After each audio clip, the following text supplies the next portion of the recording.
ఆయన చెయ్యవలసిన కార్యం చేసి ముగించిన తర్వాత తిరిగి లేచిన ఆయన పరలోకములోనికి వెళ్ళగా మునుపు లాస్ట్ ఒక ఆజ్ఞ ఇచ్చారు. I mean in another time I can say he gave a decree. మార్చకూడని ఒక ఆర్డర్, ఒక ఆజ్ఞ ఆయన ఇచ్చారు. అదేం తెలుసా? ఆ ఆజ్ఞ ఇచ్చే మునుపు ఆయన ఇలా చెప్పారు, పరలోకమందును భూమి మీదను సర్వాధికారం నాకు ఇయ్యబడి ఉన్నది.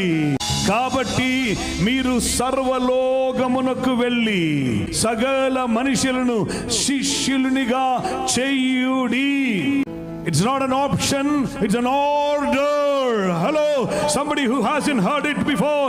It's not an option, it's an order from the King of Kings.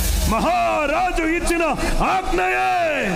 కొందరు అడుగుతున్నారు, ఎందుకంటే మీరు ఇది ప్రకటిస్తున్నారు, ఎందుకు మీరు అన్ని చోట్లోనికి వెళ్ళి ఇది ప్రకటిస్తున్నారు? కారణం, మాకు ఆజ్ఞ ఇచ్చిన మహారాజు అధికారి గనుక.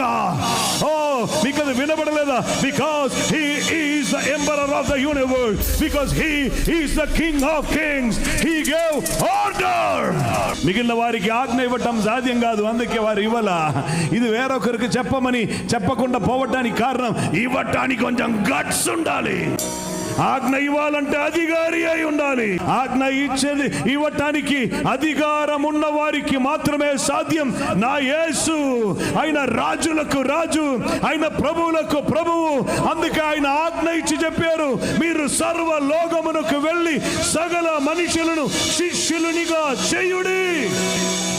తండ్రి యొక్కయు కుమారుని యొక్కయు పరిశుద్ధాత్మ యొక్క నామములోనికి అందరికి బాప్టిజం ఇచ్చుచు ఏ సంగతులు నేను మీకు ఆజ్ఞాపించనో వాటిని గైకొనమని వారికి బోధించుడి.